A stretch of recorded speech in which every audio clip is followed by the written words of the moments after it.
बिस्मिल्लाहिर्रहमानिर्रहीम, अस्सलाम वालेकुम। अच्छा यार, हमारे सिलेबस में है एंटी मनी लॉन्ड्रिंग एक्ट 2010 का। हमने बिल्कुल भी अमेंडेड एक्ट नहीं पढ़ना, हमने सिर्फ वही पुराना एक्ट पढ़ना है जो कि आईसीएमए ने अपने डाटा बैंक में रख लिया है और हमें नोटिफिकेशन भी मिल चुका है कि हमसे पुरानी चीज़ें ही चेक की जाएंगी। तो अमेंडमेंट भी यार कोई इतनी ख़ास नहीं हुई, एक आधी प्रोविजन ऐड हुई है, लेकिन उसको उसको इतनी फिक्र नहीं लेनी। तो हम स्टार्ट करेंगे इंशाल्लाह एंटी मनी लॉन्ड्रिंग। और याद रखना, कंपनीज एक्ट से ज़्यादा क्वेश्चन नहीं आते, एक आधा क्वेश्चन आएगा तुम्हें एग्जाम में कंपनीज एक्ट से। और ये मैं पहले भी बताता होता हूँ कि हमें पास करवाना है रूल्स और रेगुलेशंस ने। हालांकि वेटेज जो है कंपनीज एक्ट की हमारे सिलेबस में तकरीबन बनती है कोई 60 to 50 to 60% की, लेकिन डेटाबेस बनाने वाले ने ऐसा डाटा बनाया है कि उसमें कंपनीज एक्ट की इतनी वेटेज नहीं है यारो। तो परेशान नहीं होना, लेकिन इसका मतलब ये नहीं है कि आप कंपनीज एक्ट को करके नहीं जाएंगे। कंपनीज एक्ट को करेंगे लेकिन एंड पे करेंगे। हम पहले अदर रूल्स और रेगुलेशन को कर लेंगे। तो जैसे कि मैंने तुमसे वादा भी किया है, एग्ज़ाम देने से पहले प्रॉपर गाइडलाइन तुम्हें प्रोवाइड करूंगा कि एग्ज़ाम में कैसे जाना है और कैसे एग्ज़ाम दे के आना है। तो वो तो अभी दिन नहीं ना आया, लेकिन उससे पहले ही कुछ बातें तुम्हें समझ आना शुरू हो गई हैं। तो anti money laundering act, anti money laundering act है क्या? हमने ये स्टार्ट किया था एएमएल, और याद रखो ये सिलेबस में तुम्हारे इसमें से एमसीक्यू तो नहीं पूछ रहा, लेकिन इसमें से तुमसे शॉर्ट क्वेश्चंस पूछ रहा है। तो 3 या 4 नंबर का क्वेश्चन पूछ लेगा तुमसे एंटी मनी लॉन्ड्रिंग से, तो इसको ध्यान से अच्छी तरह याद कर लेना। है भी बहुत छोटा सा एक्ट, खत्म हो जाता है बड़ी जल्दी। तो इसकी डेफिनेशंस जो है वो मैंने ग्रुप में भेजी थी, तुमने देखी होगी। डेफिनेशन में कोई ऐसी खास बात नहीं मुझे नजर आई, लेकिन तुमने फिर भी याद इसकी डेफिनेशन देख लेनी है कि डेफिनेशन में कौन कौन सी टर्म्स मौजूद हैं। सर कल वाला लेक्चर अपलोड नहीं, मैनेजमेंट से कह दें कि वो कर दें, कल मैं क्लास नहीं अटेंड कर सका, थैंक यू। अच्छा जी, मैनेजमेंट शायद अल्लाह करे सुन रही हो इस टाइम तो वैसे भी मैं ग्रुप में उनको मैसेज कर दूंगा, तो होपफुली वो लेक्चर जो है हमारा अपलोड हो जाएगा। तो एंटी मनी लॉन्ड्रिंग मैंने तुम्हें कंसेप्ट दिया था। मनी लॉन्ड्रिंग है पैसे को दो लेना, और ये सारा ऐसे चक्कर चलता है। इसका नतीजा क्या निकलता है? अमीर जो है अपनी प्रॉपर्टीज बनाता है, अमीर अमीर से अमीर तर हो जाता है। और इसके बाद उन्होंने कहा था एंटी मनी लॉन्ड्रिंग वो पैसा जो आप हराम तरीके से कमाएंगे, उससे अगर तुमने कोई प्रॉपर्टी ली और हमारी नज़र में आ गई तो हम आपको पकड़ लेंगे। ठीक है। और पूरी डिटेल में एंटी मनी लॉन्ड्रिंग एक्ट ने हमें बताया, जब भी ये एक्ट आएगा उससे 30 दिन बाद ये नेशनल एग्जीक्यूटिव कमेटी बनेगी। अब हो सकता है तुमसे नेशनल एग्जीक्यूटिव कमेटी के बारे में पूछा हो। फिर उसके बाद नेशनल एग्जीक्यूटिव कमेटी में कौन कौन बंदे क्या क्या होंगे और उनके क्या फंक्शन होंगे, हमने ये पढ़ा था।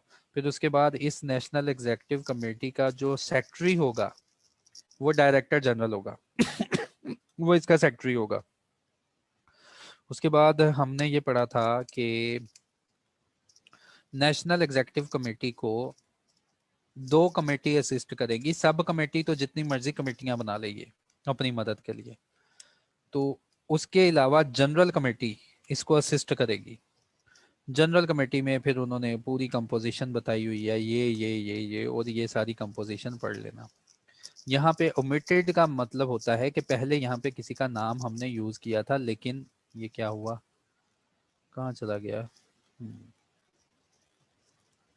ओमिटेड का मतलब बच्चों यहाँ पे ये होता है कि पहले हमने किसी सदी में ना यहाँ पे किसी का नाम लिखा हुआ था, लेकिन अब वो नाम पढ़ने की तुम्हें ज़रूरत नहीं है, वो हमने यहाँ से खारिज कर दिया है। उसकी नहीं रिक्वायरमेंट कि वो यहाँ का मेंबर बने। फिर एफएमयू का जो डायरेक्टर जनरल होगा वो इस कमेटी का भी मेंबर होगा, और इस कमेटी में वो लोग भी चले जाएंगे जो कि फेडरल गवर्नमेंट ने नोटिफाई किए हैं। फिर नेशनल एग्जीक्यूटिव कमेटी के कल हमने पढ़े थे कि इसके क्या फंक्शंस होते हैं।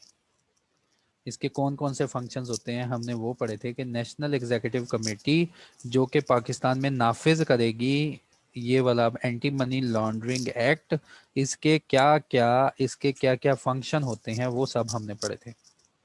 उसके बाद कल हमने पढ़ा था फाइनेंशियल मॉनिटरिंग यूनिट क्या होता है। ऐसा अदारा जो कि पूरे पाकिस्तान के बैंक्स को कंट्रोल कर रहा है, उनको आंखें दिखा रहा है। ऐसा अदारा जो कि पूरे फाइनेंशियल सेक्टर को, जितने भी पाकिस्तान का फाइनेंशियल सेक्टर है, स्टॉक एक्सचेंज है, उसके बाद बैंक्स हैं, एनबीएफसीज हैं, मनी चेंजर हैं, जो कुछ भी है उनको इसने कंट्रोल किया हुआ है। उस इदारे का नाम है फाइनेंशियल मॉनिटरिंग यूनिट। इस यूनिट ने आते ही पूरे पाकिस्तान में अपने पंफलेट जो हैं वो बांट दिए हैं। ठीक है, आते ही उसने अपने पंफलेट बांट दिए हैं और उन पंफलेट में क्या है, उसने हर बैंक को एक परफार्मा दिया हुआ है इस फाइनेंशियल मॉनिटरिंग यूनिट में। ये एक्ट जहां से ये एक्ट खत्म होगा ना यार, तो जैसे ही खत्म होगा तो फिर पेपर के बारे में बात करेंगे। ओके, अच्छा, फाइनेंशियल मॉनिटरिंग यूनिट क्या है। फाइनेंशियल मॉनिटरिंग यूनिट ने अपने फार्म शाम बनाए हुए हैं और हर फाइनेंशियल इंस्टीट्यूशन को इसने ना, जितने भी बैंक्स हैं, इसने हर बैंक को फॉर्म और क्राइटेरिया समझाया हुआ है कि भाई अगर इस नेचर की ट्रांजैक्शन कोई भी ऑनलाइन करवाने आ जाए तुम्हारे पास, या कोई भी चेक कैश करवाने आ जाए तुम्हारे पास, कोई भी अकाउंट खुलवाने आ जाए तुम्हारे पास, तो तुमने कुछ क्राइटेरिया को मीट करना है, फिर आगे काम करना है। ठीक है, ये कौन कह रहा है, फाइनेंशियल मॉनिटरिंग यूनिट। और ये सारे बैंक्स को, सब फाइनेंशियल इंस्टीट्यूशन को ये हुक्म दे रहा है। तो सारे बैंक्स वगैरह किसको रिपोर्ट कर रहे हैं, फाइनेंशियल मॉनिटरिंग यूनिट को रिपोर्ट कर रहे हैं। होपफुली आप में से कोई बैंकर भी बैठा होगा। तो हर मंथ एंड पे हम सस्पिशियस ट्रांजैक्शन और हमारी ब्रांच में जो कुछ भी डॉलर आता है और जाता है, सारी रिपोर्टिंग एफएमयू को हो रही होती है, स्टेट बैंक को हो रही होती है। एफएमयू एक ऐसा अदारा है जिसका हाउस, जिसका घर बना हुआ है स्टेट बैंक के अंदर ही। एफएमयू को हर किस्म की एक एक डॉलर की रिपोर्ट जाती है। अगर बिलफर्ज बाहर से पैसे भी आते हैं तो आप चुप करके बैंक के पास जाते हैं पैसे विड्रॉ करने, लेकिन बैंक वाले आपसे डिटेल में फॉर्म फिल करवाते हैं कि किसने पैसे भेजे हैं, किस पर्पस के लिए पैसे भेजे हैं, और कहाँ से पैसे आए हैं। तो आप रिलेशन भी बताते हो कि ये मेरा भाई है, ये मेरा भतीजा है, या ये मेरा हमसाया है, अपने घर पैसे भेज रहा है। तो सीटीआर का मतलब करेंसी ट्रांजैक्शन होती है, करेंसी ट्रांजैक्शन रिपोर्ट। सीटीआर का मतलब जो करेंसी एक्सचेंज हो रही है उसके ऊपर भी इसकी नजर है। तो सारे बैंक्स, सब ट्रांजैक्शन हम एफएमयू को रिपोर्ट कर रहे होते हैं।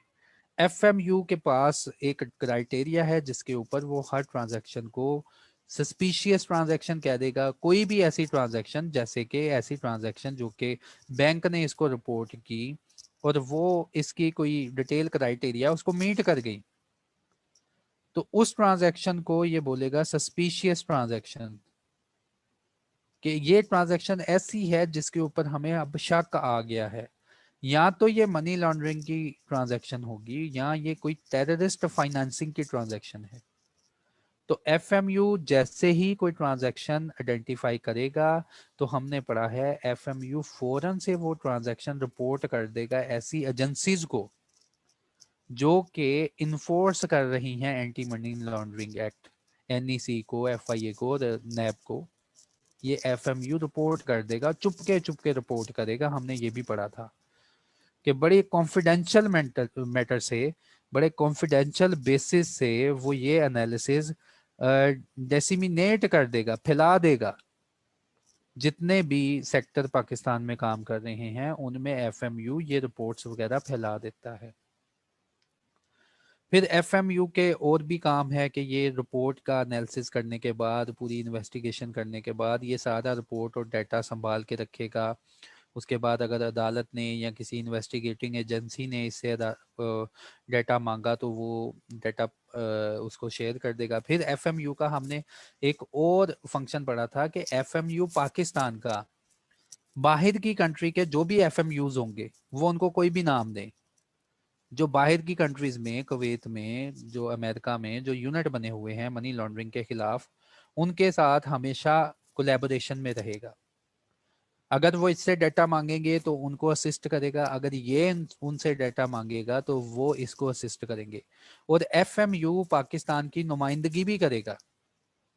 एफएमयू बाहर की कंट्रीज में पाकिस्तान की नुमाइंदगी भी करेगा कि पाकिस्तान अल्हम्दुलिल्लाह टेररिस्ट से पाक है, पाकिस्तान अल्हम्दुलिल्लाह एंटी मनी लॉन्ड्रिंग से पास है।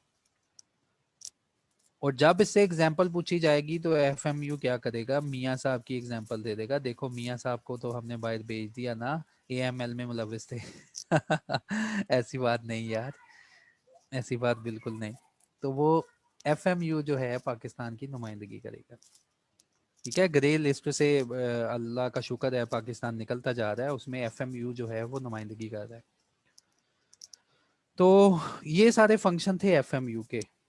उसके बाद इंफॉर्मेशन जो है उसका बताया था कि क्या प्रोसीजर है, कि इंफॉर्मेशन कैसे ये जो है एफएमयू रिपोर्टिंग एंटिटीज़ का मतलब पाकिस्तान में जितने भी बैंक शैंक हैं वो किस तरह एफएमयू को रिपोर्ट करेंगे, उसका एक क्राइटेरिया वो हमने कल पढ़ा था। कल हमने सेक्शन नंबर 8 पढ़ा था, attachment of properties. Investigating officer के बारे में बोला गया। अब एफएमयू दिमाग से निकल जाना चाहिए, क्योंकि वो तो एक इदारा है ना पूरे पाकिस्तान में, फाइनेंशियल सेक्टर को उसने होल्ड किया हुआ है, उसके ऊपर इसकी नज़र है। ठीक है, ये पूरा पाकिस्तान है और ये सारी फाइनेंशियल ट्रांजैक्शन परफॉर्म हो रही है, और ये ऐसा बंदा है जो स्नाइपर लेके पकड़ के बैठा हुआ है और इसने सिर्फ ऐसी ट्रांजैक्शन को निशाना लगाना है जो कि इसकी नज़र में सस्पिशियस है। और सारी की सारी जो CTRs हैं, करेंसी एक्सचेंज ट्रांजैक्शन है, उसके ऊपर इसकी नज़र है। अच्छा जी, अब उसके बाद इन बातों से अब बाहर निकल आओ, एफएमयू से बाहर निकल आओ। अब इन्वेस्टिगेटिंग ऑफिसर, ये नैब वालों की, FIA वालों की बात हो रही है, और NEC के नीचे जो भी अदारा काम कर रहा है उस ऑफिसर की अब बात हो रही है कि attachment of properties. Section number 8 से स्टार्ट करेंगे, फिर अगली जो है ना चेन हमारी सीधी होगी।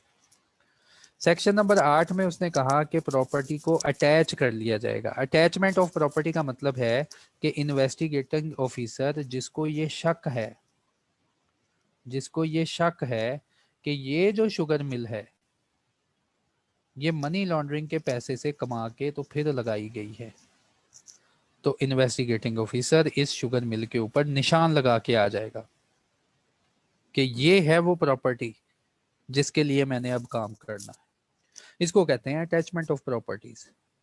निशान लगाएगा, कोर्ट से इजाजत लेगा, कोर्ट से इजाजत लेगा इन्वेस्टिगेशन ऑफिसर। कोर्ट से इजाजत लेने के बाद इस पर्सन के पास जो भी इस प्रॉपर्टी का मालिक है, जो भी इस प्रॉपर्टी का मालिक है, जो कह रहा है अल्हम्दुलिल्लाह ये शुगर मिलें हमारी हैं, इन्वेस्टिगेशन ऑफिसर इस प्रॉपर्टी पे निशान लगाएगा और 90 दिन के लिए इसको नोटिस भेज देगा कि भाई हमने इस प्रॉपर्टी को अटैच कर लिया है। और ये प्रोविजनल अटैचमेंट है। अटैचमेंट का मकसद ये नहीं होता कि ये इन्वेस्टिगेटिंग ऑफिसर जो है इस ओनर को प्रॉपर्टी से बाहर निकाल देगा। अटैचमेंट का मकसद ये है कि आइडेंटिफाई कर दी है प्रॉपर्टी, अब इसके ऊपर कार्रवाई हम शुरू करेंगे। तो अटैचमेंट जो है वो 90 दिन के लिए होती है। 90 दिन के अंदर इसने कुछ ना कुछ काम करना है, फिर ये जो इन्वेस्टिगेटिंग ऑफिसर है, फिर investigating officer within 48 hours immediately एक सील्ड इनवेलप में जिस कोर्ट से उसने इजाज़त ली है उसको फॉरवर्ड करेगा कि मैंने ये जो भी है हेड कंसर्न जो है उसको फॉरवर्ड करेगा रिपोर्ट कि मैंने ये फ़लाँ फ़लाँ प्रॉपर्टी इस कोर्ट की इजाज़त से मैंने अटैच करने का हुक्मनामा ले लिया है। फिर ये जो अटैचमेंट का ऑर्डर है ये ख़त्म हो जाता है। कब ख़त्म हो जाता है?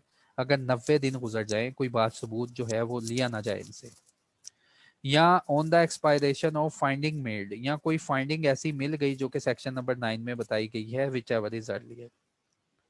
उसके बाद हमने ये पढ़ा था कि अटैचमेंट कर लेना ये नहीं होगा कि इंटरेस्टेड पर्सन जो प्रॉपर्टी है उसकी इंजॉयमेंट ख़त्म कर दी जाए।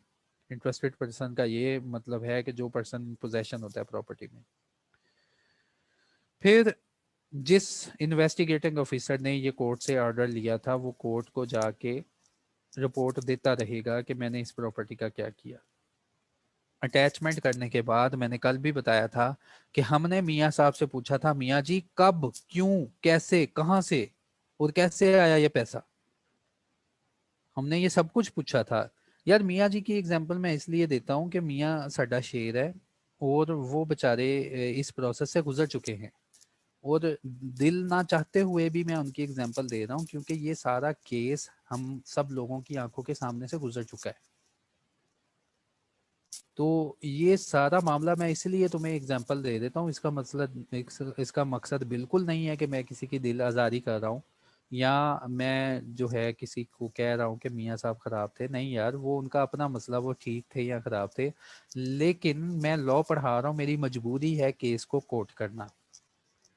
तो एंटी मनी लॉन्ड्रिंग की इससे बेहतर कोई एग्जांपल हो ही नहीं सकती पाकिस्तान में, जो कि हम डे बाय डे न्यूज़पेपर में देखते रहे थे और हमारे पास मीडिया ने जान खाई हुई थी, इसलिए हमें याद आ जाता है वो। तो फिर पूछा जाता है कि हमने आपकी प्रॉपर्टी मार की, अब हाँ आप हमें बताएं क्यों, कब, कैसे और कहाँ से पैसा जनरेट किया, ये प्रॉपर्टी आपके पास कहाँ से आ गई। तो इन्वेस्टिगेशन ऑफिसर फिर क्या करता है, सेक्शन नंबर 9 में बताया गया कि इन्वेस्टिगेशन ऑफिसर 7 दिन में क्या करेगा, within 7 days from the date of order of attachment या सीजर ऑफ प्रॉपर्टी, जो कि आगे जाके पढ़ेंगे। कभी इसको गुस्सा चढ़ जाए ना इस बंदे को, प्रॉपर्टी को पक्का ताला भी लगा देता है, सीज भी कर देता है। तो प्रॉपर्टी सीज हो जाना, प्रॉपर्टी अटैच हो जाना, इसका मतलब ये नहीं है कि जिसने मनी लॉन्ड्रिंग की वो बच जाएगा।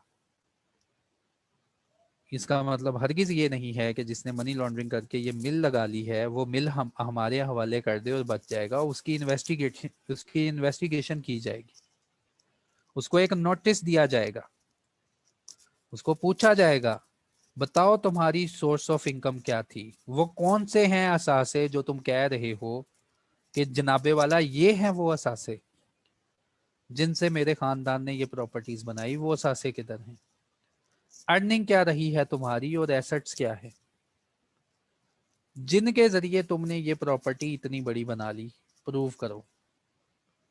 ठीक है, तो आपने नोटिस में ये सब चीज़ें इस बंदे ने बतानी है और ये कॉपी शॉपी जो है नोटिस को कंसर्न को भेज देनी है। जहां प्रॉपर्टी के एक से ज़्यादा मालिकान होंगे, जैसे मरियम साहिबा थी, कैप्टन सफदर थे और जो थे वो क्या नाम है, हसन नवाज, हुसैन नवाज थे, सबको नोटिस गए थे क्योंकि ये सब ज्वाइंट ओनर्स थे किसी ना किसी प्रॉपर्टी के, तो सबको नोटिस जो है वो भेजा जाएगा। इन्वेस्टिगेशन ऑफिसर के बाद, इन्वेस्टिगेशन ऑफिसर नोटिस भेजने के बाद क्या करेगा, इन्वेस्टिगेट करेगा। हमने ये भी पढ़ा था कि वो करेगा और ये कल की बातें हैं कि investigation officer considering the reply off notice, hearing the aggrieved person को सुनने के बाद, फिर taking account all material facts वगैरह लेने के बाद, वो पार्टीज जो भी नोटिस में है उनसे ये डिटरमिन करेगा कि मनी लॉन्ड्रिंग हुई है या नहीं हुई है। और अगर वाकई उसको पता चल गया मनी लॉन्ड्रिंग हुई है तो वो फिर इनको कोर्ट में ले जाएगा, खुद कुछ नहीं करेगा। और आपको याद होगा कि वाजिद ज़िया की टीम ने जब इनसे सारी एनालिसिस कर ली थी तो उन्होंने कोई फैसला अनाउंस नहीं किया था, उन्होंने एक रिपोर्ट बनाई थी, पूरी एक रिपोर्ट बनाई थी, उन्होंने कोई फैसला नहीं किया था, उन्होंने फाइंडिंग्स की एक रिपोर्ट बनाई थी और वो रिपोर्ट फिर कोर्ट के सामने पेश की थी और फिर कोर्ट ने कोई फैसला किया था। ठीक है, तो कोर्ट फिर ये सब लोगों को एक रीजनेबल अपॉर्चुनिटी देगा और फैसला अनाउंस करेगा। कल हमने ये भी पढ़ लिया था कि अटैचमेंट ऑफ प्रॉपर्टीज जो है वो ये अटैचमेंट ऑफ प्रॉपर्टी, रिटेंशन या सीजर ऑफ प्रॉपर्टी, ये हुकूमत के पास रहेगी जब तक कोर्ट का फैसला नहीं आ जाएगा। ये सारी चीज़ें हमने पढ़ ली थी, आज हमने यहाँ से शुरू करना है। अच्छा, यहाँ तक किसी का क्वेश्चन? ठीक है, हो गया। Wasting of property in federal government. Wasting का मतलब है चले जाना, हड़प हो जाना।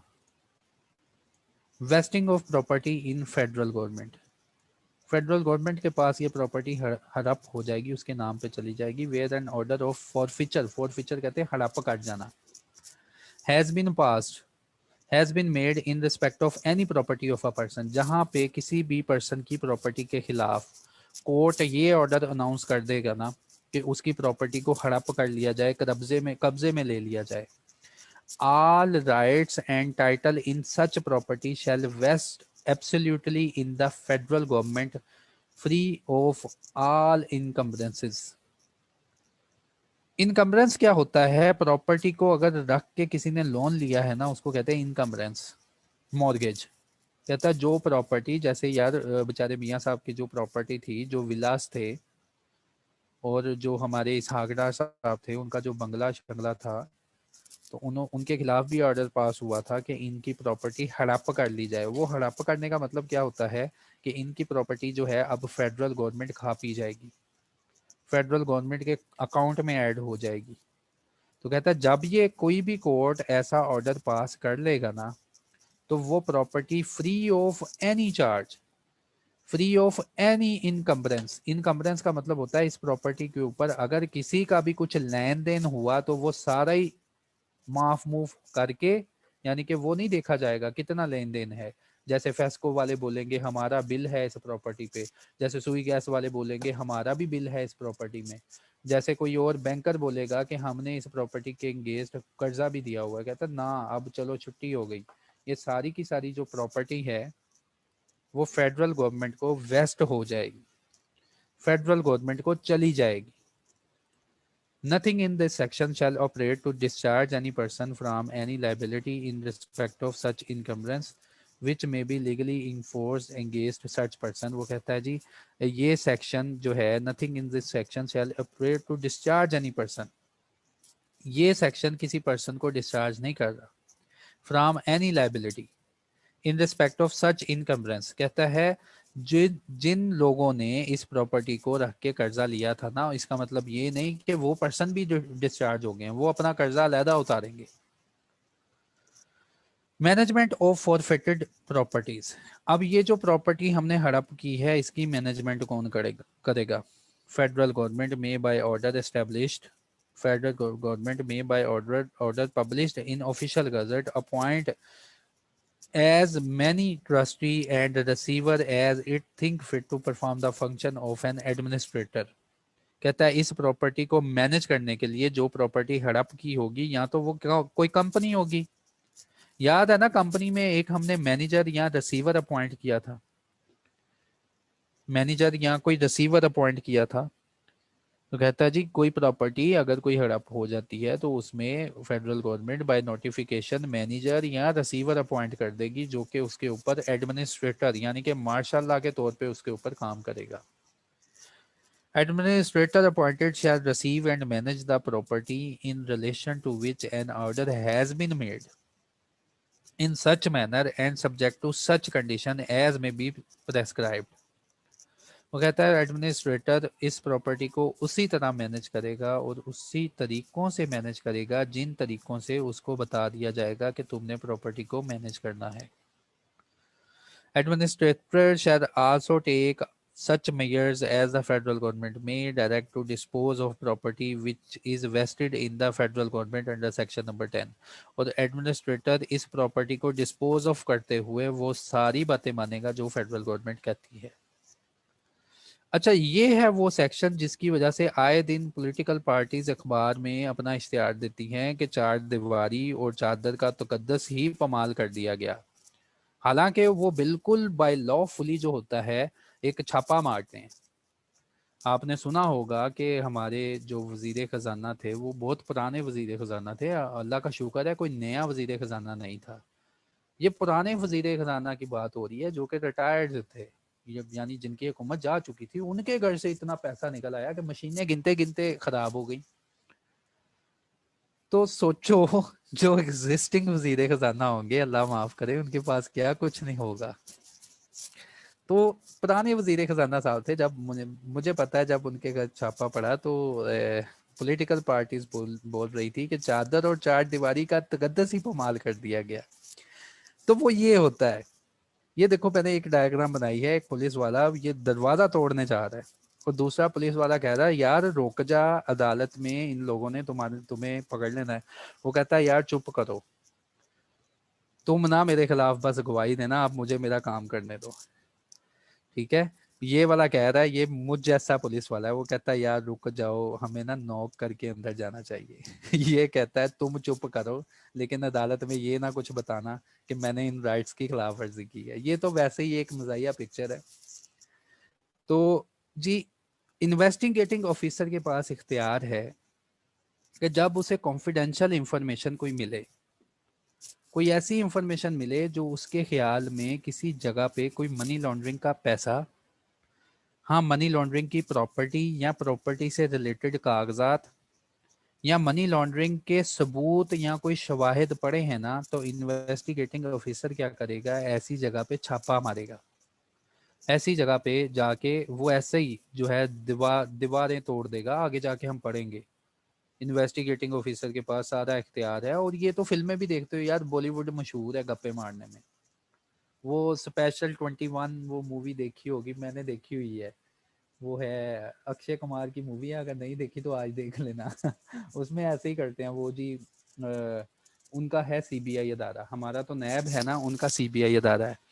वो नकली सीबीआई बन के ना वो किसी लोगों के घरों में चले जाते हैं, और ये बिल्कुल एक रियल वाकया था।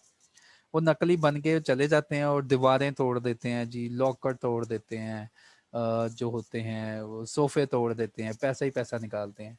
तो ये वो वाला सेक्शन है कि जिसमें एक इन्वेस्टिगेटिंग ऑफिसर उसके सामने जो कुछ भी आएगा, दरवाजे, दीवारें, अलमारियां, सब कुछ वो तोड़ देगा, खिड़कियां तोड़ देगा, और उनमें से जो भी उसको मिलता है निकाल के ले आएगा। तो सर्च एंड सीजर, सर्च का मतलब कि उसको ढूंढो, एंड सीजर का मतलब कि फिर उसको ताला लगा दो, उसको अपने कब्जे में ले लो, सीज कर लो। Search and scissor. तो बताने का मकसद ये है कि इन्वेस्टिगेटिंग ऑफिसर को या किसी ऐसे अदारे को पता चल जाए कि कहीं पे मनी लॉन्ड्रिंग हुई है, वो मनी लॉन्ड्रिंग का पैसा, गंदा पैसा या गंदी प्रॉपर्टी, या अगर उसके रिलेटेड कोई शवाहिद, कोई डॉक्यूमेंट्स पड़े हैं, और इनको ये डर है कि अगर हमने कोई लीगल प्रोसेस शुरू किया, जैसे ये वाला ऊपर सारा लीगल प्रोसेस है कि नोटिस देगा, ये पूछेगा, वो पूछेगा, ये सारा कहते हैं इनको डर है कि अगर हम लीगल प्रोसेस की तरफ गए ना, तो ये डॉक्यूमेंट्स और ये जो प्रॉपर्टी है इसको कोई आग लगा देगा, या इसको फाड़ देगा, या इसको गायब कर देगा। तो कहता है आप ना चुपके चुपके क्या करें, छापा मार लें। where the investigation officer, where the investigating officer on the basis of information, on the basis of information in his possession has the reason to believe that any person, जहां पे इन्वेस्टिगेशन ऑफिसर के पास ये information है और उसको ये पक्का यकीन है कि जो पर्सन है उसने क्या किया है, has committed an act which constitute the money laundering, एक पर्सन ऐसा है जिसने कोई ऐसा काम किया है जो कि मनी लॉन्ड्रिंग की डेफिनेशन में ऊपर फॉल हो रहा है, या उसके पास ऐसी प्रॉपर्टी की पोजेशन है जो कि इन्वॉल्व है मनी लॉन्ड्रिंग में, या उसके पास ये दोनों चीजें नहीं है, हाँ उसके पास is in possession of any record which may be useful for the relevant to the proceeding under this act, या कहता है इसको पास इंफॉर्मेशन आ गई है कि कोई केस हम डील कर रहे हैं और उससे रिलेटेड मोस्ट इंपोर्टेंट इंफॉर्मेशन कहीं पे पड़ी हुई है। तो ये क्या करेगा, ही में ईदर बाय हिमसेल्फ, ये या खुद, or authorize any officer subordinate to him to, ये खुद या इसके नीचे जो भी ऑथोराइज ऑफिसर होगा उसको क्या करेंगे। नंबर 1 इख्तियार है इनको, नंबर 1 पहला, enter and search any building, place, vessel, vehicle, aircraft, everywhere he has reason to suspect that such record or properties are kept. कहते हैं जी पहला इख्तियार है इनको कि बिल्डिंग में छलांग लगा लो, प्लेस में चले जाओ, वेसल का मतलब होता है जहाज वगैरह इसके हैं पानियों में, उनमें चले जाओ, व्हीकल में चले जाओ, एयरक्राफ्ट, सारी चीजें उसकी छान लो। फिर दूसरा ये है वो पॉइंट जहां पे कहते हैं चादर और चार दीवारी का तकद्दस पमाल हो गया। Break open the lock of any door, box locker, safe, almirah or other respect receptacle, यार ये वर्ड मेरे प्रोनाउंस नहीं हो रहा, रिसेप्टेकल्स। एक मिनट यार, मैं गूगल पे सर्च कर लूं, कभी उस्ताद भी फंस ही जाता है, आज मैं फंस गया हूँ। एक मिनट, रिसेप्टिकल्स,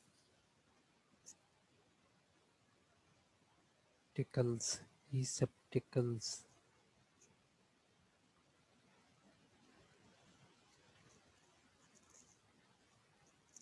अब गूगल पता नहीं कब ऑन होगा मेरे मोबाइल पे। रिसेप्ट इलेक्ट्रिकल सॉकेट्स, ये प्रोनाउंस मेरे वर्ड मेरी जुबान पे नहीं अब आ रहा, इसका है रिसेप्टिकल। हाँ, रिसेप्टिकल। और ये होती हैं इलेक्ट्रिकल सॉकेट्स वगैरह, जिनके ऊपर कोई स्विच वगैरह लगाया होता है, इनको भी तोड़ देगा। Exercising the power conferred by the class where the keys thereof are not available, जहां इसको चाबियां नहीं ना मिलेगी, ये लॉक भी तोड़ देगा, दरवाजे भी तोड़ देगा। फिर वो जिनमें हम स्विच वगैरह लगाते हैं, इनको भी तोड़ देगा, अलमारियां भी तोड़ देगा और अपना पर्पस पूरा करेगा। Seize any such record or property found as a result of such search, और जो जो इसको मिलेगा उसको सीज करता जाएगा, जो जो प्रॉपर्टी इसको मिलेगी उसको सीज करता जाएगा। Place mark of identification on such record or mark or cause to be made, extracts copies therefrom. फिर क्या करेगा, जो आइडेंटिफिकेशन मार्क वगैरह लगाता जाएगा और कॉपीज वगैरह उनकी बनाता जाएगा। Make a note on any inventory of such record और प्रॉपर्टी, और अगर कोई प्रॉपर्टी में कोई इन्वेंट्री कोई चीज़ पड़ी है तो उनकी भी ये डिटेल लेता रहेगा। फिर उसके बाद ड्यूरिंग सर्च क्या करेगा, एग्जामिन करेगा any person who is found to be the in possession or control of such record or property. फिर ऐसे पर्सन की एग्जामिनेशन भी करेगा, उससे पूछेगा कि ये प्रॉपर्टी किसके कंट्रोल में है, बातें शातें पूछेगा, उससे इंक्वायरी करेगा इन respect of all matters relevant for the purpose of any investigation under under this act. ये तो हो गई कि ये कैसे जाके ताला शाला तोड़ेंगे। उसके बाद ये सर्च की पावर इसको कहाँ से मिली और कौन देगा और कैसे ये इख्तियारात लेगा। The power to search shall be exercisable by investigation officer with the prior permission of the court। कहता है सबसे पहले ये कोर्ट का हुक्मनामा ले लेगा। Where immediate action is required, जहां कचहरियां नहीं ओपन, जहां पे कोर्ट अभी सोया हुआ है, रात का टाइम है और अभी अभी कोई काम करना है, जहां पे कहता है जी इमीडिएट एक्शन रिक्वायर्ड है, the power of search and scissor, ये वाली पावर, तोड़ फोड़ की पावर, शैल बी एक्सरसाइजेबल, ये एक्सरसाइज करेंगे, with the prior permission of the senior officer, senior officer से ये परमिशन ले लेंगे। लेकिन याद रखना है कि सीनियर ऑफिसर कौन होगा, जिसका रैंक BS20 से बिलो ना हो। ठीक है, BS20 वाला या इससे ऊपर वाला जो सीनियर ऑफिसर होगा। अच्छा, हैंड रेज क्यों कर रहे हो, आवाज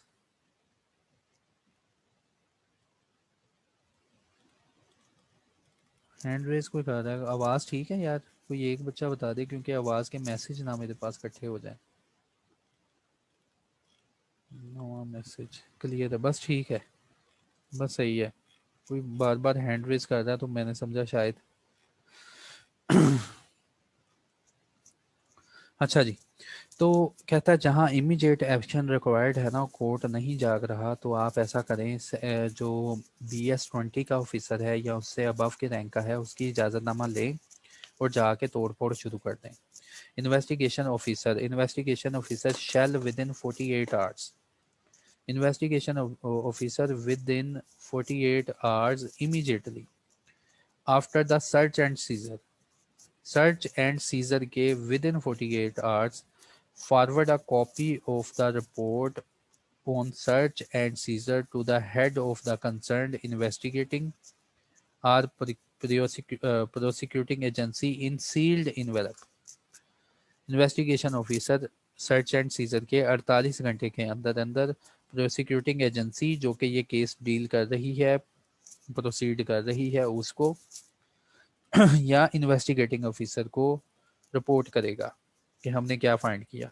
Where investigation officer is satisfied that any evidence shall be or is likely to be concealed or tampered with, he may, for reason to be recorded in writing, enter and search the building or place where such evidence is located and seize that evidence।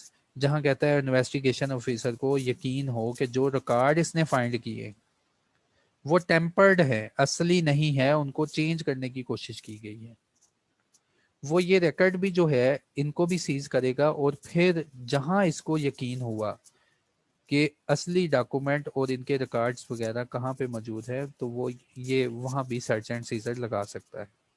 तो ये थी यार search and scissor की कहानी कि search and scissor कौन करेगा। उसके बाद सील्ड इन्वेलप का मतलब है कि ये इन्वेलप के ऊपर ना अपनी सील लगाएगा। सील्ड इन्वेलप शायद तुमने नहीं देखा, बिल्कुल एक इन्वेलप होता है पक्का और मजबूत, और उसको बंद करके इन्वेस्टिगेशन ऑफिसर ना, वो यार होता है पिघला के ना, शायद तुम लोगों ने जब गवर्नमेंट कहते हैं मैट्रिक का एग्जाम दिया, तो एग्जाम देने से पहले ना एक इन्वेलप आता है एग्जामिनर के पास, वो इन्वेलप नहीं खोलता, उस इन्वेलप के ऊपर ना सील लगी होती है। वो सील क्या होती है, इन्वेलप को लॉक करके ना उसके ऊपर पिघला के, जो भी अदारा है, जैसे हमारे बोर्ड की एक सील है, उसको पिघला के ना वो मोम लगाते हैं, मोम वाली सील होती है रेड कलर की, उसको कहते हैं सील करके भेजना, कि कोई और ना इसको ओपन करे, बस वही ओपन करे जिसको मैं भेज रहा हूँ। और जिसको ये भेजा जाता है इन्वेलप, अगर वो सील ओपन हो, फिर वो ये इन्वेलप को ओपन नहीं करता, उसको पहले ही पता चल जाता है कि मुझसे पहले किसी ने ओपन कर लिया, इसका मतलब किसी ने कुछ किया है इस इन्वेलप के साथ। तो जब भी इसने रिपोर्ट करनी है तो सील्ड इन्वेलप, सील, अब ये नहीं कि वो उसका मुंह के ऊपर टेप लगाएगा, टेप नहीं यार, इनके पास इनकी मोर शोर होती है और वो पिघला के सील लगाते हैं, तो सील्ड इन्वेलप में ये रिपोर्ट करेगा। उसके बाद सर्च ऑफ पर्सन, किसी पर्सन की कैसे तलाशी ली जाएगी। If investigation officer has reason to believe that any person has secreted about the person or anything under his possession, ownership or control, any record or property which may be useful for or relevant to any proceeding under this act, he may search that person and seize such record or property which may be useful for or relevant to any proceeding under this act। उन्होंने कहा जहाँ पे investigating officer को ये शक होगा person के पास कोई प्रॉपर्टी या कोई रिकॉर्ड वगैरह है, उसकी जेब में है या उसके पास है, तो उसकी तलाशी लेगा, और उसके पास से अगर कोई प्रॉपर्टी वगैरह कोई चीज़ निकली जो कि उसके शक में मनी लॉन्ड्रिंग से बनाई गई है, तो उस प्रॉपर्टी को भी ये सीज कर देगा। Investigation officer shall within 48 hours immediately after search and seizure forward a copy report on search and seizure to the head concerned investigation or prosecuting agency in a sealed envelope। वो जैसे ही ये तलाशी लेगा तो एक sealed envelope में facts and figures लिख के इसको पहुंचा देगा। फिर no female shall be search by anyone, कोई भी अगर फीमेल है तो उसकी तलाशी कोई भी नहीं लेगा, एक्सेप्ट अ फीमेल, फीमेल की ही तलाशी फीमेल लेंगी। उसके बाद the investigating officer shall record the statement shall record the statement of the person searched। फिर पर्सन की सर्च करने के बाद, उसकी तलाशी लेने के बाद उसकी स्टेटमेंट भी ली जाएगी, स्टेटमेंट ली जाएगी in respect of the records and property involved in money laundering and found seized in course of search। Power to arrest। if investigation officer if investigation officer if the investigating officer or any other officer of the agency authorized in this behalf by the federal government by general or special order।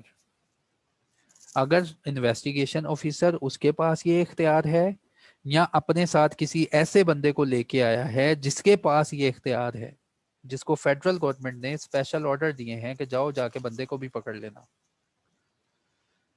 Has on the basis of material in his possession, और जो material है, जो investigation officer के पास जो material है उनकी basis पे जो इसकी पोजेशन में मटेरियल है उसकी बेसिस पे ये बिलीव करता है, इसको रीजन है, बिलीव है, the reason for such believe to be recorded in writing, और ये बिलीव जो इसको आ रहा है इसको राइटिंग करेगा। यानी कि उन्होंने कहा है इन्वेस्टिगेशन ऑफिसर या फेडरल गवर्नमेंट या उसका कोई नुमाइंदा, अगर उसके पास कोई ऐसा डॉक्यूमेंट है और उसको उस डॉक्यूमेंट पे बिलीव है कि पर्सन ने क्या किया है, the person that any person has been guilty of an offence punishable under this act, he may after obtaining the warrant from the court or the nearest judicial magistrate arrest such person and shall as soon as may be inform him of the grounds of such arrest। कहता है investigation officer जिसके पास ये सारे documents वगैरह है, अगर उसको ये पता चल जाए कि पर्सन ने वाकई मनी लॉन्ड्रिंग की है, तो वो गिरफ्तारी के वारंट्स निकलवा के कोर्ट से या जो पास जुडिशल कोर्ट उस अदारे का इलाके का है वहां से ये वारंट्स वगैरह निकलवा के इस पर्सन को गिरफ्तार कर सकता है। इन्वेस्टिगेशन ऑफिसर और any other officer as the case may be shall immediately after arrest of such person forward a copy of order along with his report to the head of concerned investigation or prosecuting agency in sealed envelope। वो ये काम करने के फौरन बाद investigation officer एक sealed envelope में immediately ये रिपोर्ट बना के भेज देगा अपने हेड ऑफ डिपार्ट को। एवरी पर्सन अरेस्टेड, जो पर्सन भी इसने अरेस्ट किया within 24 hours taken to the judicial magistrate having jurisdiction, जो पर्सन भी गिरफ्तार करेगा, जहां से भी गिरफ्तार करेगा 24 घंटों के अंदर अंदर उसको मजिस्ट्रेट के सामने पेश करेगा। The period of 24 hours shall exclude the time necessary for the journey from the place of arrest to magistrate court। कहता है वो वक्त नहीं काउंट करना जिस वक्त में पर्सन इन ट्रांजिट होगा, जिस जगह से गिरफ्तार किया फिर आप उसको लेके जा रहे हैं कोर्ट की तरफ, तो कहता है ये वाला वक्त नहीं गिनना। हाँ, जब तक ये पर्सन तुम्हारी हिरासत में है, किसी जगह पे रखा हुआ है, वो वक्त काउंट होगा। उसके विद इन 24 आवर्स तुमने इसको मजिस्ट्रेट के सामने पेश करना है।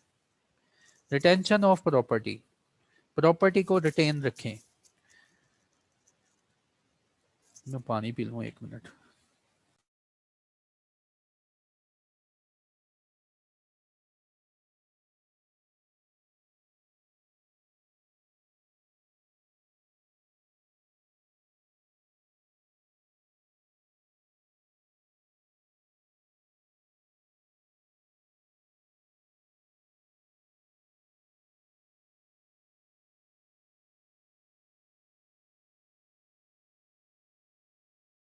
हाँ हमजा, टेंशन नहीं लेनी इसकी, मैं समरी बनाऊंगा हमने क्या याद करना है।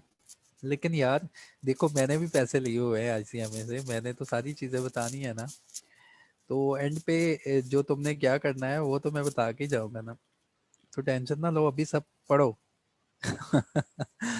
अच्छा, retention of property, where any property has been seized and investigation officer, क्योंकि यार हमारा मकसद सिर्फ और सिर्फ पेपर पास करना नहीं है।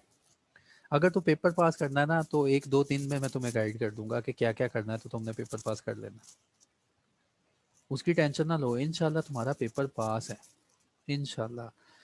अल्लाह पाक से डर के कह रहा हूँ, इंशाल्लाह इंशाल्लाह पेपर पास है तुम्हारा। अकाउंटिंग से आसान है ये सब्जेक्ट। देखना तुम्हें अकाउंटिंग मुश्किल लगेगी, मेरा सब्जेक्ट भी मुश्किल लगेगा। तो ये सब मैं खप रहा हूँ यार कि कल को इंशाल्लाह तुमने क्वालिफाई होना है ना। एम कॉम किया, एमबीए किया, तो तुम फिर भी नील लियो, तुम्हें नहीं पता क्या है। लेकिन ये जब स्टडी तुम कंप्लीट करोगे ना, तो तुम्हें इसकी वर्थ का पता चलेगा। तुम्हें पता चलेगा कि यार वाकई कोई चीज़ पढ़ी है मैंने, ठीक है। और वो पता कैसे चलेगा, जब तुम ये चीज़ें हमसे अच्छी तरह समझोगे। कल को हो सकता है तुम मुझसे भी अच्छे जो है इसको एक्सप्लेन कर सको। कल को हो सकता है तुम्हें कहीं पे ज़रूरत पड़ेगी तो तुम किसी के डिपेंडेंट नहीं होगे, ठीक है। तो इन चीज़ों को फिर इसलिए मैं तुम्हें पढ़ा रहा हूँ। मैं बिल्कुल इसलिए नहीं पढ़ा रहा मैंने पैसे लिए हैं। हाँ वो बात सच है कि मैंने पैसे लिए हैं, तो मैं वाकई पढ़ा रहा हूँ, नहीं तो मैंने पढ़ाना था।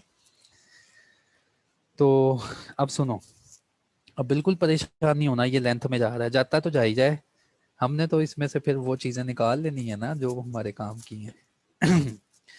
Retention of property, where any property has been seized and the investigation officer on the basis of material in its possession reason to believe that such property is required to retained for the purpose of investigation. Such property may be retained for the period not exceeding 90 days from time to time, from such time as the property was seized.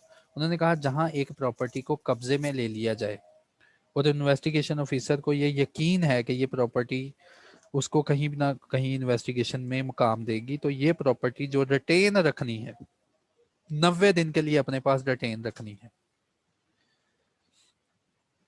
तो investigation officer shall duly inform to the court about any peculiar nature of the seized properties and where necessary seek appropriate direction of its proper care and retention। जहां investigation officer को वो लगा कि property जो है बड़ी ख़ास nature की है, तो वो कोर्ट को इन्फॉर्म करेगा और उसकी डायरेक्शंस लेगा। अजान हो रही है, मैं ज़रा 1 मिनट के लिए चुप हूँ।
हाँ जी, अजान हो गई, तो चलो इसको कंक्लूड हो जाना है, इसने कंक्लूड हो बस हो जाना है बस कंक्लूड इसने।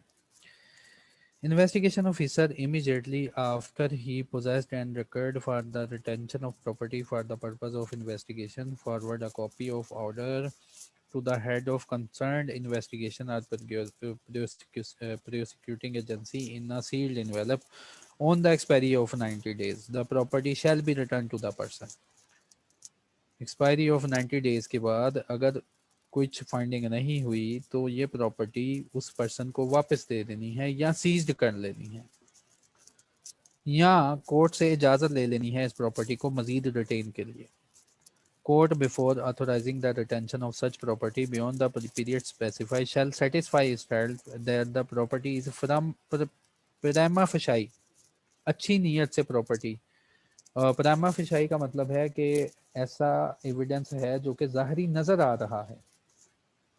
कोर्ट ऑथोराइज करेगा मजीद प्रॉपर्टी की रिटेंशन अगर कोर्ट को नज़र आ रहा हो कि ये वाकई प्रॉपर्टी मनी लॉन्ड्रिंग में इन्वॉल्व है. फिर ये कोर्ट जो है इसका पीरियड एक्सटेंड करेगा इसको रिटेन करने के लिए. रिटेंशन ऑफ रिकॉर्ड्स, वो रिकॉर्ड जो ये छीन के ले आया था, सीज किए हुए हैं इसने. Investigating officer has reason to believe that such records are required to retain for investigation. He may retain such record for a period of 90 days. जहाँ ये रिकॉर्ड छीन के ले आया था ना, तो ये रिकॉर्ड और बुक्स ऑफ अकाउंट भी अपने पास 90 डेज के लिए रखेगा. On the expiry of the period specified, the record shall be returned to the person to whom such records were seized unless the court permits the retention of such records beyond the such period. The court, before authorizing the retention of such period beyond the period of 90 days, shall satisfy itself that the record was required for the purpose of the investigation. Court से अगर मज़ीद इसने इजाज़त लेनी है तो court जो है दोबारा इस इजाज़त को देने से पहले ये सोच लेगा क्या ये रिकॉर्ड नेसेसरी हैं फॉर फर्दर इन्वेस्टिगेशन के लिए. तो यार इस सेक्शन में बताया कि जो रिकॉर्ड रिटेन किए थे इसने कितने दिन के लिए रिटेन रखेगा और कब तक अपने पास ये रिकॉर्ड्स को रखेगा.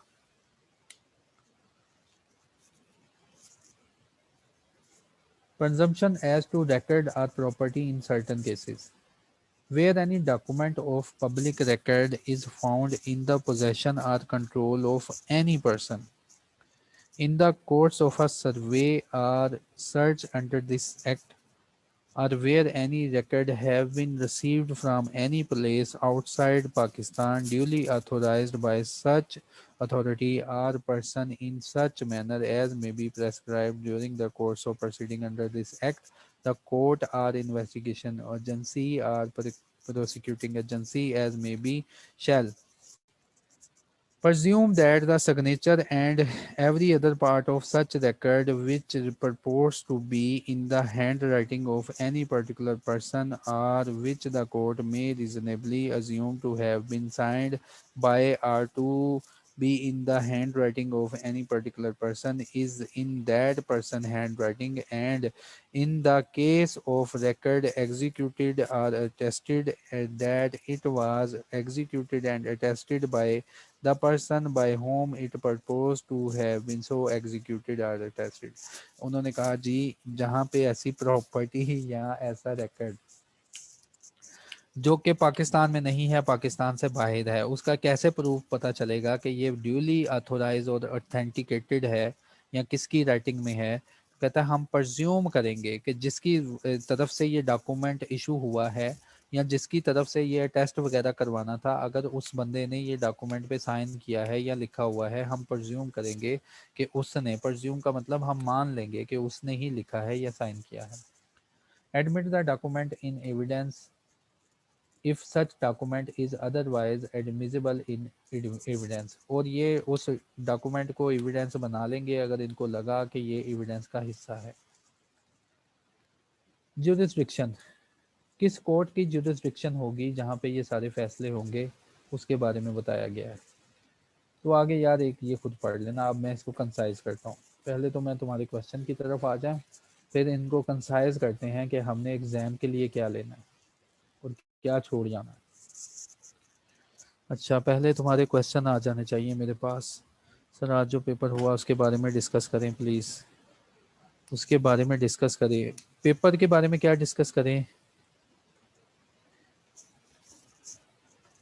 CTR का मतलब है ये मैंने बता दिया था. सर नवाज शरीफ की प्रॉपर्टी भी फॉरफिट की गई या फिर सिर्फ ऑर्डर ही हुआ था? देखो ऑर्डर पास हो गया था, शायद आपने खबरें नहीं सुनी, उनको निकाल के सुनो जरा। ऑर्डर पास हो गया था कि जो बाहर के फ्लैट्स हैं, वो कौन से फ्लैट्स थे मुझे नाम नहीं याद, वो हुकूमत पाकिस्तान की मलकियत का हिस्सा बना लिए जाए। फिर बाद में क्या हुआ था, इन्होंने चैलेंज कर दिया था ये ऑर्डर, ये केस जो था इन्होंने चैलेंज कर दिया था, और फिर वो केस जो था वो ख़त्म करवा लिया गया था।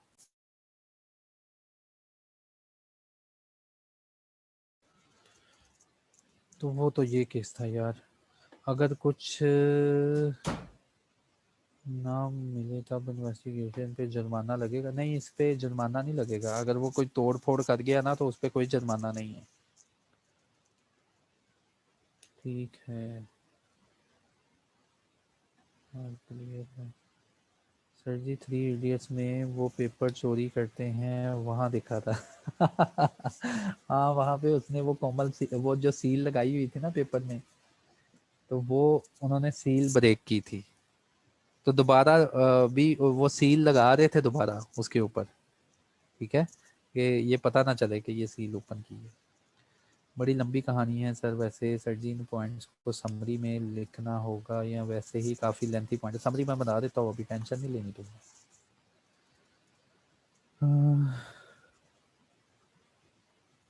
सही कह रहे हैं। अच्छा सर, आप आईसीएमए वालों को धोखा दे रहे हैं, उनका पेपर लीक। यार मैं कब धोखा दे रहा हूँ यार, अल्लाह माफ़ करे, अल्लाह मुझे हराम से बचाए, और अल्लाह जो है ऐसी हरकतें करने से मुझे बताए। मैं पेपर लीक नहीं कर रहा सोने। उसामा आईसीएमए खुद अपने पास पेपर अपनी वेबसाइट पे रखता है। एज अ टीचर मेरी जिम्मेदारी है यार कि मैं पूरा तुम्हें गाइड करूँ, सिर्फ पढ़ाऊँ ना, तुम्हें बिल्कुल अच्छे बुरे की तमीज़ सिखाऊं, तुम्हें वो रास्ता दिखा दूं, और तुम्हें बताऊं कि यार हाँ इस रास्ते में इतने जंप हैं, इतनी खाइयां हैं, इस जगह पे नंगे पाँव ना चलना, यहाँ पे कांटे हैं, ताकि तुम बड़ी अच्छी तरह उस जगह से गुजर जाए। ठीक है, तो यार मैं तो बस ये काम कर रहा हूँ सुने, और मैं ये बता रहा हूँ बस। और मेरी तो ये आदत है कि जो भी बच्चा पेपर दे के निकलता है, मैं फ़ौरन से पूछता हूँ क्या आया था तुम्हारे पेपर में, ताकि बाद में आने वालों के लिए वो आसानी हो जाए। Sir kindly add the WhatsApp group. WhatsApp group में यार वो मैसेज कर दो खुद ही, वो जो भी एडमिन हुआ ऐड कर लेगा। सर मजाक कर रहा था ना, तुम मजाक में मेरी जान निकाल लोगे। सर पेपर में कौन से टॉपिक ज़्यादा रिपीट हो रहे हैं? अच्छा ये बताता हूँ पेपर में कौन से टॉपिक ज़्यादा हो रहे हैं। सर मौलवी भी धोखा देते हैं कि नमाज पढ़ाओगे तो जन्नत में जाओ। यार ये मेरे साथ कौन सी बातें शुरू कर दी है तुम लोगों ने? वो मौलवी नहीं कहते यार। अच्छा, सही हो गया, ये भी हो गया, ये भी हो गया, ये भी हो गया। सील्ड इनवलप बता दिया था। अर्तुगल ड्रामे वाली समझ नहीं आई मुझे। ठीक है, वो अपलोड हो जाएगा। वैसे नजम आपको ज़रूरत नहीं पड़नी कल वाले लेक्चर की, क्योंकि हमने रिपीट ही वहाँ से किया था। पर जो आज पेपर हुआ है उसके बारे में, अच्छा पहले ये तो देखो इसमें से क्या लेना है क्या छोड़ना है, क्योंकि ये इम्पोर्टेंट है, तुम्हें आना है। मनी लॉन्ड्रिंग की डेफिनेशन, इसको नोट करो। ठीक है, ये डेफिनेशन नंबर 1 ये याद करनी है तुमने। है मुश्किल, लेकिन एक नज़र देख लेना अच्छी तरह, एक दो बार लिख के देख लेना, ताकि अगर उसने पूछी डेफिनेशन, क्योंकि वो ये जो ऑर्डिनेंस और एक्ट वगैरह है ना, इनमें से डेफिनेशन वगैरह चूज कर रहा है। पनिशमेंट की समरी बनाना, यहाँ से याद ना करना, अपनी समरी बना लो, एक हल्की सी टू द पॉइंट समरी बना लेना इसकी। उसके बाद नेशनल एग्जीक्यूटिव कमेटी में कौन से लोग होते हैं? 3-4 लोग बस देख लेना कौन कौन से लोग होते हैं। पूछेगा नहीं, मेरा ख्याल है ये नहीं पूछेगा।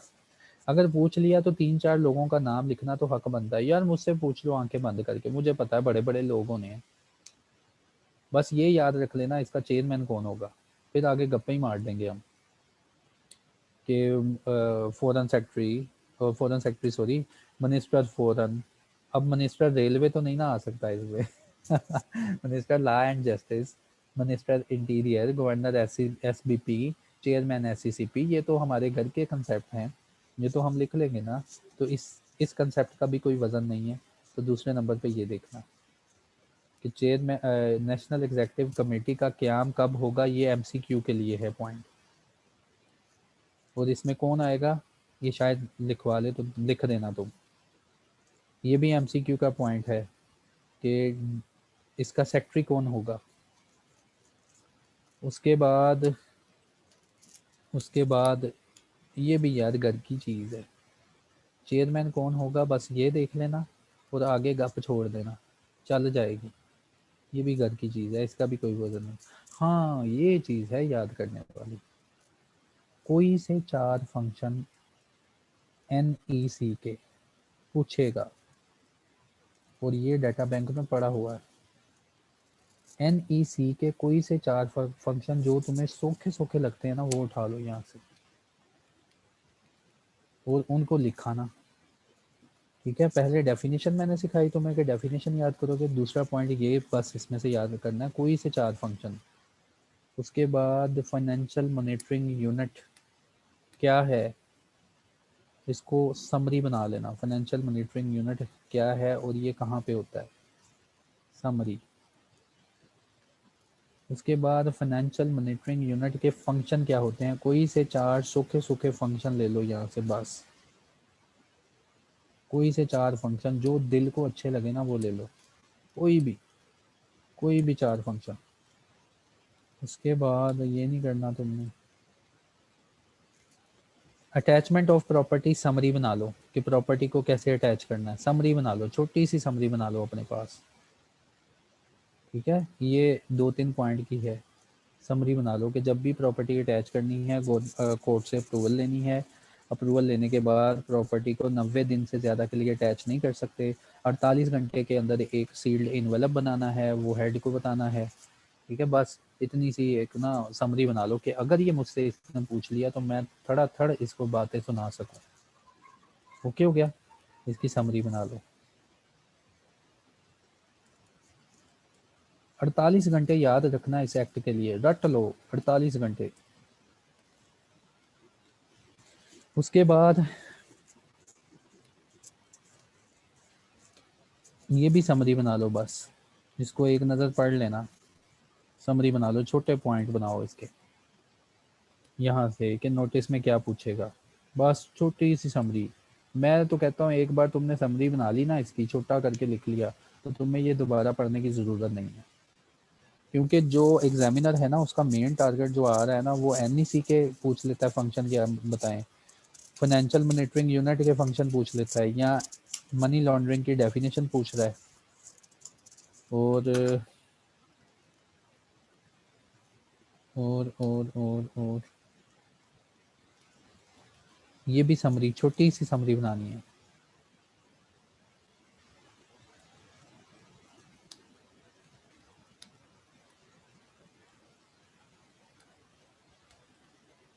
ये तो वैसे ही याद हो जाएगा ना कि कोई प्रॉपर्टी है तो वो फेडरल गवर्नमेंट के पास चली जानी है और उस प्रॉपर्टी को मैनेज करेगा एडमिनिस्ट्रेटर। ये तो वैसे ही एक नज़र देखोगे तो तुम्हें याद रहना, इसका कोई मसला नहीं है, छोड़ भी दोगे तो खैर है, तुम्हें वैसे ही याद आ जाएगा। ये सर्च एंड सीजर में से सर्च एंड सीजर्स कब लगाता है ये देख लेना। और इसमें एक MCQ का पॉइंट है,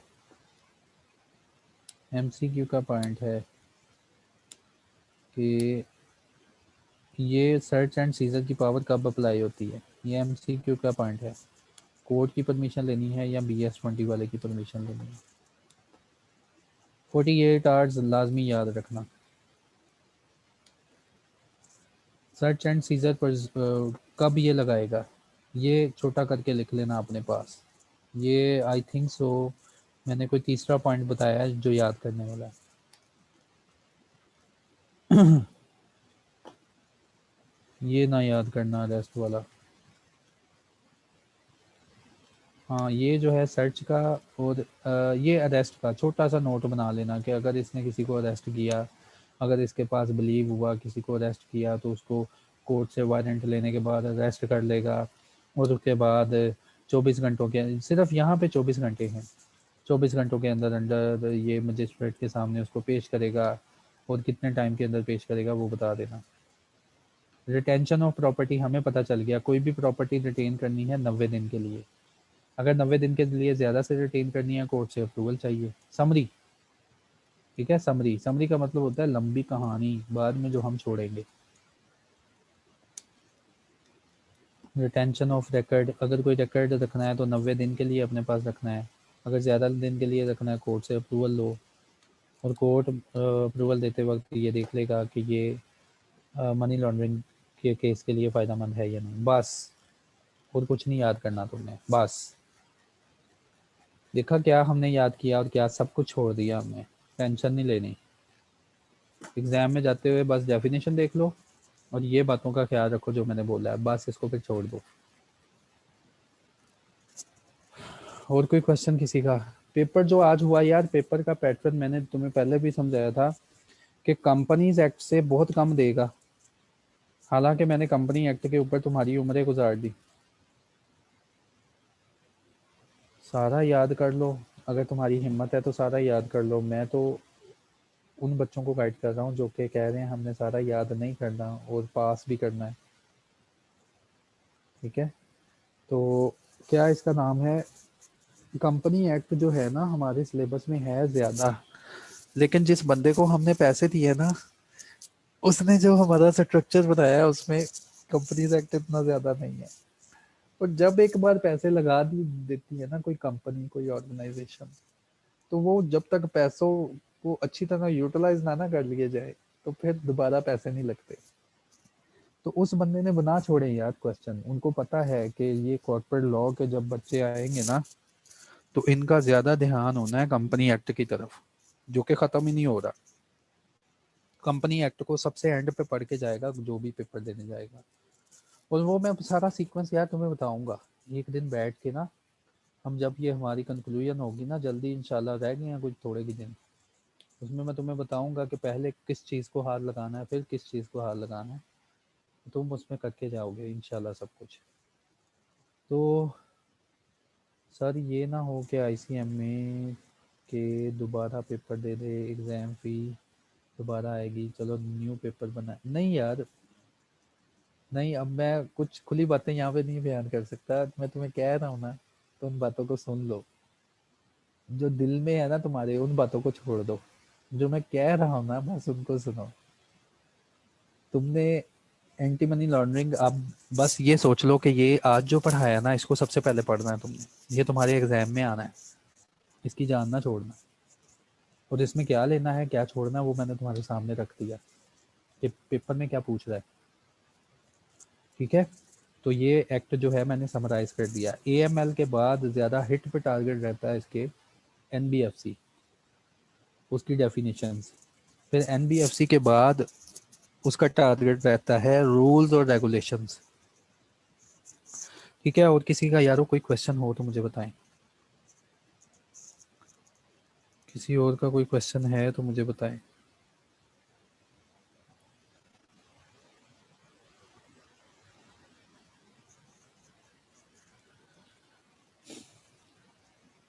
देखो वो हमारी प्रैक्टिस में काम आएगा। सर ग्रुप में डेफिनेशन दोबारा शेयर कर दीजिएगा, वो जो कल की थी, कल कौन सी डेफिनेशन की थी मैंने ग्रुप में शेयर?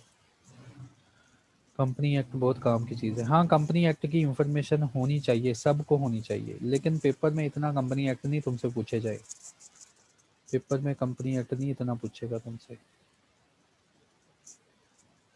सर हमने रिटेंशन ऑफ रिकॉर्ड तक याद करना है, हाँ रिटेंशन ऑफ रिकॉर्ड तक बस याद करना है, बाकी जो कोर्ट की पावर है इधर उधर की वो नहीं याद करनी है। तो चले इंशाल्लाह फिर हम नेक्स्ट सीरीज़ में मिलेंगे किसी अच्छे से ऑर्डिनेंस के साथ। और यार अभी मैं नोट्स भेजता हूँ तुम्हें फाइनेंशियल स्टेटमेंट के, बस होता है पढ़ाने के बाद, मैं सुबह से पढ़ा रहा होता हूँ, आखिरी क्लास आईसीएमए की होती है, पढ़ाने के बाद बस मेरा दिल होता है कि बस ये लैपटॉप बंद हो जाए किसी तरह। एडमिन व्हाट्सएप ग्रुप, आप ना एक नंबर पे मैसेज करें, और व्हाट्सएप पे मैसेज करना, फिर आपको किया जाएगा ग्रुप में ऐड। इस नंबर पे मैसेज कर दो, इस नंबर पे मैसेज कर दो, मैं रेफ़र कर दूंगा आगे तुम्हें। सर मैंने कोरोना में पढ़ा था यूट्यूब से। सर आतिफ ने डायरेक्टर्स एंड मीटिंग एमओए एओके पे जोर दिया था कंपनी अपनी। ओ यार उसको छोड़ दो, उसको छोड़ दो।